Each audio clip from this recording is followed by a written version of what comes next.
तो योगी जी उधर लगे, हेमंत विश्व शर्मा उधर लगे, लेकिन भैया आप लोग अपनी राजनीति करो, लेकिन देश को तो कम से कम संविधान को तो मान के चलो। योगी जी के नाम पे तो आप ऐसे हड़कते हैं जैसे साढ़ लाल कपड़ा देख के हड़कता है। रातों की नींद उड़ गई है। हमने किया हिंदू राजा ने मस्जिद बनाई तो हमने किया मुसलमानों की ले ली थी यूनिवर्सिटी बनवाने के लिए। अरे बेशरम हो गई है, क्या बोलेंगे आप मुद्दे से रुस्तार अंसारी को गोद में बैठाइए जो सरकारी जमीन का अवैध कब्जा करके बैठा हुआ है। आजम खान को गोद में बैठाइए। योगी करते रहते हैं। योगी जी ने कहा बटोगे तो कटोगे, वो किसके लिए कहा? आपके लिए कहा था। किसके लिए कहा? आप तो यूनाइटेड हो ना, आप ही बता दो। आप तो यूनाइटेड हो, आप कहां बट रहे हो? मजाक बना रखा है क्या आप लोगों ने? देश का प्रोप्राइटरी है। कभी कहेंगे संविधान से देश चलेगा, संविधान से देश चलेगा, तो संविधान में लिखा कहां हुआ? जय श्री राम दोस्तों, जुम्मे की छुट्टी खत्म करने और नया मुस्लिम मैरिज बिल पे राजनीतिक गर्म है। असम में हुए इन सुधारों को विपक्ष पचा नहीं पा रहा है, इसे मुसलमानों को निशाना बनाना बता रहा है। अनुराग भदौरिया इसका विरोध कर रहे हैं। अजय आलोक ने कहा कि आप संसद में बिल ला करके इस छुट्टी को संवैधानिक कर दीजिए, तो उनकी बोलती ही बंद हो गई। आइए देखते हैं इसी पे जोरदार डिबेट। दिक्कत यह है कि आजकल बीजेपी के अंदर में नेताओं में कंपटीशन चल रहा है। एक तरफ उत्तर प्रदेश के मुख्यमंत्री जी हैं, वो कहेंगे बटोगे तो कटोगे। लाल टोपी से भी उनको नफरत होने लगी, लाल रंग की भी बात करने लगे, जबकि लाल रंग शुभ माना जाता है। शादी के जोड़े भी लाल रंग के होते हैं। अगर आप देखो क्रांति का रंग भी लाल होता है। अब उससे भी दिक्कत है, बताइए। अब कल उत्तर प्रदेश उनको चुनाव हरा देगी, 27 में समाजवादी पार्टी की सरकार को जनता जिता देगी, तो उत्तर प्रदेश से उनको नफरत होने लगे शायद। इसी तरह से उधर हेमंत विश्व शर्मा है, उनको लगता है योगी जी ने ऐसा कहा तो हमें भी कुछ ऐसा करना है जिससे कि माहौल समाज के अंदर में ऐसा बना रहे, धर्म की राजनीति पर जोर दिया जाए। अरे धर्म तो हमारा आस्था का विषय है, ये लोग राजनीतिक विषय क्यों बनाना चाहते हैं? कहते हैं ना, ठहरे हुए पानी में क्यों कंकड़ मारते रहते हो भाई।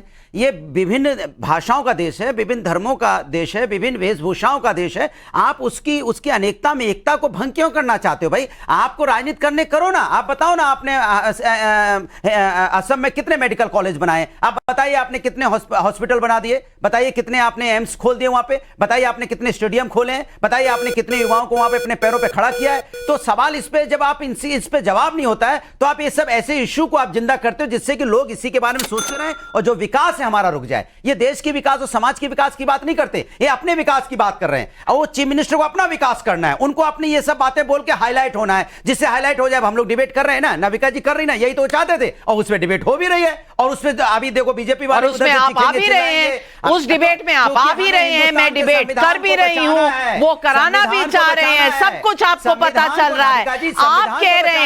आप कह रहे हैं कि संविधान को बचाना है, तो अजय आलोक जी, संविधान तो सेक्युलर है। संविधान में अगर रामनवमी की छुट्टी 2 घंटे की नहीं मिलती, अगर मंगलवार को बजरंगबली के व्रत के लिए 2 घंटे की छुट्टी नहीं मिलती, तो फिर जुम्मे की नमाज की छुट्टी भी नहीं होनी चाहिए भाई। संविधान तो यही कहता है ना कि रिलीजन को बाहर रखो, धर्म को बाहर रखो और लोगों के लिए सरकार और गवर्नेंस का काम करो। इसीलिए असेंबली होनी चाहिए, इसलिए सरकारें होनी चाहिए। और बहुत से ऐसे राज्य हैं जहां असेंबली में ये छुट्टी नहीं मिलती।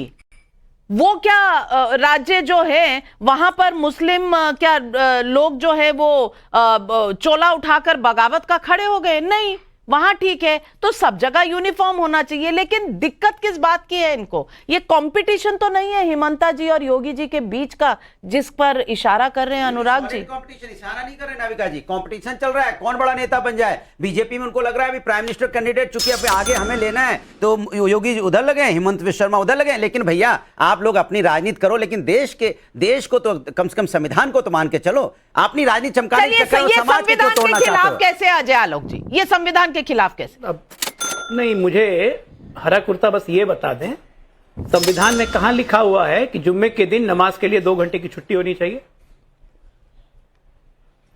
कहां लिखा हुआ है? जवाब नहीं लिखवाना हुआ है। आप लिखवाना चाहते हैं तो आपके 4 मुस्लिम सांसद हैं, कांग्रेस के 9 मुस्लिम सांसद हैं, 5 टीएमसी के सांसद हैं। पार्लियामेंट में प्राइवेट मेंबर बिल ले आइए, हो जाए चर्चा कि आप लोग चाहते हैं कि जुम्मे के दिन 2 घंटे की छुट्टी हो। करिए कुछ।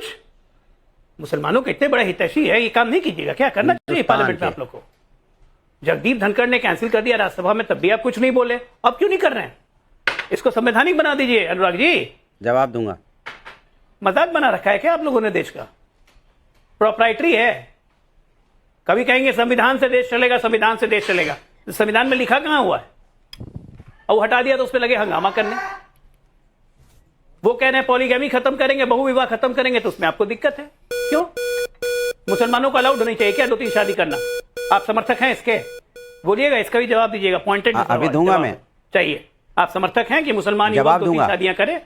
हाँ, नहीं लूंगा ही भी, जवाब लूंगा भी। नहीं दूंगा, बीजेपी की तरफ थोड़ी भाग जाऊंगा ना योगी जी के नाम से। तो आप ऐसे, अरे सुनिए, बीच में नहीं बोलना है, बीच में नहीं बोलना है। योगी जी के नाम पे तो आप ऐसे हड़कते हैं जैसे सांड लाल कपड़ा देख के हड़कता है। रातों की नींद उड़ गई है, दिन भर योगी योगी करते रहते हैं। योगी जी ने कहा बटोगे तो कटोगे, वो किसके लिए कहा? आपके लिए कहा था। किसके लिए कहा? आप तो यूनाइटेड हो ना, आप ही बता दो। आप तो यूनाइटेड हो, आप कहां बट रहे हो? नहीं, आप कहां बट रहे हो? किसके लिए कहा? आप बता दो। हिंदुओं को लिए कहा, उसमें आपको क्या दिक्कत है? आप तो नहीं ना हैं। आप बीच में क्यों बोल रहे हैं? मुझे तो बात खत्म करने दीजिए। बात है कि नैरेटिव ही गलत है। नमाज के लिए किसी को नहीं रोका गया है, नमाज की सब इज्जत करते हैं इस हिंदुस्तान में। अरे नमाज, हम तो वो हैं जिसने पहली मस्जिद खुलवाई केरला में, हिंदू राजा ने खुलवाई थी। जब बाहर से आए थे पहली मस्जिद बनवाई थी केरला में। हम लोग वो हैं। हमारे पास आके सब धर्म नहीं, हम लोग मतलब क्या हुआ? संरक्षित होते हैं, आगे बढ़ते हैं। हम किसी धर्म नहीं, को हम लोग मतलब नहीं करते। नहीं, हम लोग मतलब कौन है? हिंदू। हम लोग मतलब कौन है? तो आपको हम क्या नजर आ रहे हैं? आप हिंदू, हम हिंदू नहीं। जिसके आप भी कहानी मत बताओ। हम लोग बीजेपी थी भी नहीं, हिंदू राजा ने वहाँ पे मस्जिद बनवाई थी। क्या बात कर रहे हो? बीजेपी थी क्या जब हिंदू राजा ने मस्जिद बनवाई थी? कौन सी बीजेपी का अध्यक्ष था बताइए उस समय? बताइए बीजेपी का अध्यक्ष कौन था उसमें, राष्ट्रीय अध्यक्ष, जब हिंदू राजा ने मस्जिद खुलवाई थी? चलिए एक एक करके जनता को समझ भी आना चाहिए। नहीं समझ में तो आए हम लोग। अजय आलोक जी, अजय आलोक। देखिए, इतिहास गवाह है और भारत का इतिहास तो गवाह है कि हिंदू धर्म में जितनी कुरीतियां हैं, हमेशा उसको हटाने के लिए, उसको मॉडिफाई करने के लिए हिंदू लोग लगे रहे। सरकारें लगी नहीं, विरोध हुआ, लेकिन तब भी कुरीतियां हटाई। चाहे वो सती प्रथा हो, चाहे वो बाल विवाह हो, चाहे दहेज प्रथा हो, सबको हम लोग करते गए। लेकिन आप बताइए मुझे बस एक बात कि हिंदू अपनी कुरीतियां को तो आराम से निकाल रहा है, कोई विरोध नहीं होता है, ना शरीयत का विरोध होता है, ना इस्लाम का विरोध, लेकिन न हिंदू के कोई ग्रंथों का अपमान होता है, ना गीता का अपमान होता है, ना रामायण का। लेकिन जब मुसलमानों में अगर रिफॉर्म्स की बात होती है तस्लीम बोला वाला क्यों चुप हो जाते हैं? जब कोई मुसलमान मौलाना बोलता है कि ये हमारे शरीयत में मत घुसिए, हमारे वली में मत घुसिए, हमारे मदरसों में मत घुसिए। अगर कोई मदरसा उत्तर प्रदेश में नकली नोट छापने की मशीन चलाता हो और पकड़ा जाए तो उसको ढाना नहीं चाहिए, बुलडोजर नहीं चलाना चाहिए उस पर। बिल्कुल चलाना। कोई मदरसे जवाब दीजिए। अनुराग भदौरिया, सही सवाल, जवाब दीजिए। अब सवाल का जवाब नहीं चाहिए, सवाल का जवाब ले। पहली बात तो बिल्कुल सही कहा आपने, जो हमारे हिंदू धर्म में जो कुरीतियां थी, समय समय पे समाज सुधारक आए, उन्होंने कुरीतियों को दूर किया। तो इसमें बीजेपी का तो कोई रोल नहीं है, बीजेपी तो थी भी नहीं उस समय। इसलिए आप हमने किया, हमने क्या मत बोला कीजिए, बोलिए समाज ने किया, इसमें आपका कोई योगदान नहीं। और सुन लीजिए, जो आपने बुलडोजर की बात की, अभी आपने कहा तारीफ कर दीजिए। सुनिए मेरी बात, सुनिए, परेशान क्यों होने लगे आप? सुनिए, आप नहीं समझा। अरे आपके समझ में आता नहीं, हर बात में हमने किया, हमने किया, हमने किया। हिंदू राजा ने मस्जिद बनाई तो हमने किया। अरे आप कौन होते करने वाले? पॉलिटिकल पार्टी थी क्या उसमें भारतीय जनता पार्टी? जो हमने किया, समाज सुधारक हुए जो जितने थे समाज सुधारक। चलिए, उन्होंने नहीं किया, आपने भी नहीं किया, समाजवादी पार्टी भी नहीं थी, ये समाजवादी पार्टी, इन्होंने समाज को सुधारा, बीच में उन्होंने कुरीतियां दूर की। अब दूसरी बात अपने बुलडोजर की। ये बताइए, मेरा सीधा सा सवाल है, आपका बुलडोजर बस्तियां उजाड़ने में काम क्यों आता है भाई? आपने अकबर नगर की पूरी बस्ती उजाड़ दी, जिसके पास रजिस्ट्री भी थी। आप पंतनगर की बस्ती उजाड़ने के लिए पहुंच गए, 2-2 हजार मकान गिराने पहुंच जाते हो, जिनके पास रजिस्ट्री होती है, मकान की रजिस्ट्री है, घर है, आप मुद्दे लेके क्यों पहुंच जाते हो? पहुंच जाते हो। लेकिन लखीमपुर खीरी में एक मंत्री का